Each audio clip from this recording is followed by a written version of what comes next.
मीठ, साखर, लिंबाचा रस, भरपूर कोथिंबीर, जी सर्वांची लाडकी आहे ती. इथं नारळाचं पाणी आहे. माझ्या नारळातलं पाणी जरा कमी झालं तर ह्या नारळाच्या पाण्यामध्ये आपल्याला हे पातळ पोहे भिजवून घ्यायचे आहेत. समजा नारळाचं पाणी नसेल तर तुम्ही ताकाचा हपका किंवा साध्या पाण्याचा हपका मारू शकता. हिरव्या मिरच्यांचे तुकडे आणि कडीलिंबू. इथं ओला नारळाचा चव जवळजवळ अर्ध्या वाटीपेक्षा, म्हणजे खोबऱ्याची नारळाच्या अर्ध्या वाटीपेक्षा जास्त हा चव घेतलेला आहे. 3 मोठे कांदे घेतलेले आहेत. आणखीन हे खास सजावटीसाठी आणि पौष्टिकता वाढवण्यासाठी घेतलेले डाळिंब आहेत. हे पातळ पोहे. हे पोहे ना आपल्याला असे चाळून घ्यावे लागतात पहिल्यांदा, म्हणजे त्यातला जो खालचा चुरा असतो तो निघून जातो. आणखीन भातकुटे, खडे वगैरे असतील ते काढून घ्यायचे. आता पण कृती करायची तर चला. चवीनुसार मीठ,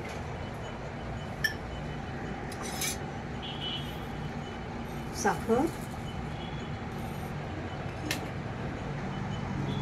इथं नारळाचं पाणी खूप कमी निघाले तेवढंच मी घालून घेते. काकडी मी बारीक चिरून घेतलेली आहे. तुम्ही खिसून घेऊ शकता किंवा कोचून घेऊ शकता. काकडीमुळे ओलावा निर्माण होतो आणि काकडीची एक वेगळी चव पोह्यांना लागते. सर्वांची लाडकी आणि भरपूर स्वाद देणारी कोथिंबीर घातलेली आहे. आता हे पोहे मी एकत्र करून घेते आहे. इथे मी 1.5 लिंबाचा रस पिळून घेते आहे.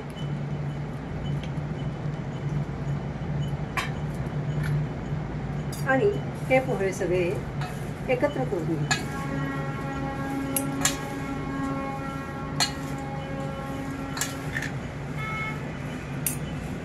जरा हाताने जरी केले तर जरा लवकर होतात आणि आपल्या हाताची चव पण पोह्यांना लागते.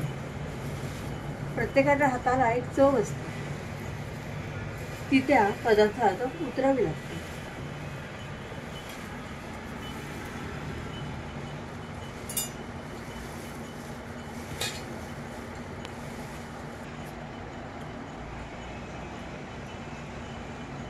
भरपूर घातलेलं आहे जेणेकरून आपले पोहे ओले होते आणि या नारळाची मधुर चव आपल्या पोह्यांना लागेल.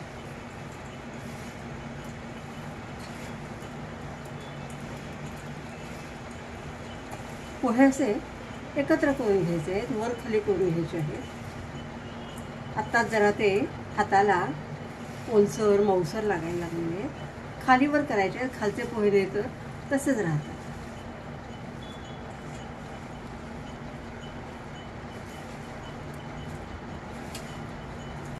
गॅस चालू केला आहे. कढई तापत ठेवली आहे. आता ह्याच्यामध्ये मी तेल घालते आहे. तेल जरा मोठे 3 चमचे घातलेले आहे.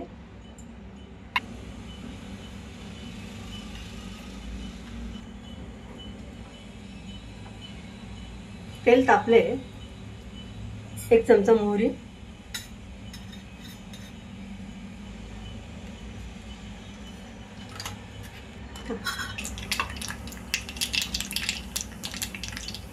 मोहरी दाणे कसे फुटतात बघा.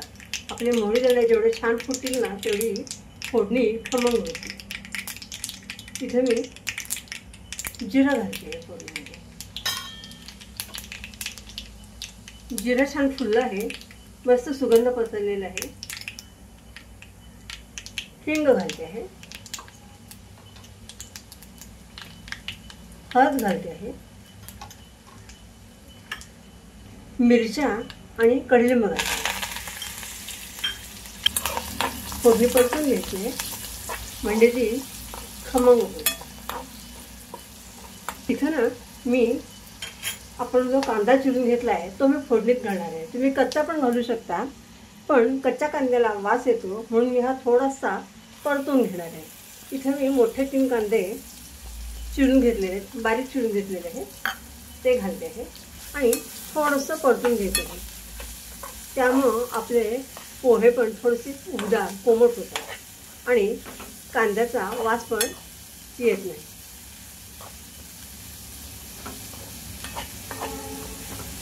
थोडंसं परतून घ्यायचं आहे. हलकासा रंग बदलला की बस. कांदा आपला मऊसर झालेला आहे. तुमच्याकडं कच्चे शेंगदाणे असतील तर कच्चे शेंगदाणे ह्याच्यातच तळून घ्यायचे आहेत. माझ्याकडं भाजलेले शेंगदाणे आहेत, त्यामुळे मी सर्वात शेवटी घालते.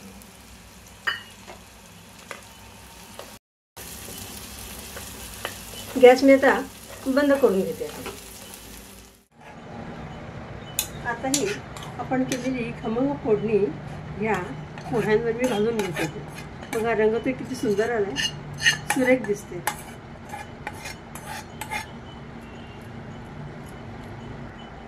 आता हे बघा, हे पोहे ना हे असे आपल्याला मिक्स करून घ्यायचे. जसे जसे हे मिक्स होतील तसा तसा ह्यांचा रंग बदलेल, फोडणीचा रंग पोह्यांना लागेल.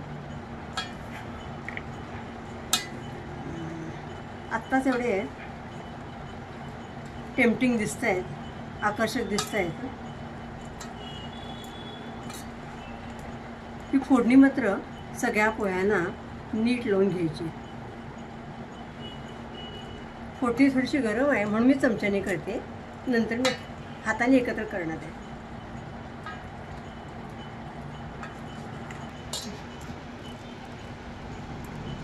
हे बघा, हाताने मी सगळे पोहे एकत्र करून घेतले. कसे दिसताना मऊ दिसत आहेत बघा, आणि मोकळे पण झालेले, खूप सुंदर दिसत आहेत. कलर तर इतका सुंदर आलेला आहे, मी तर कधी खाईन असं झालेलं आहे. आता ह्याच्यावर थोडेसे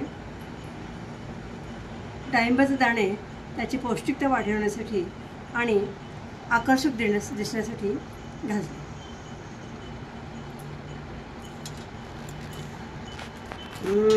मस्त सुंदर.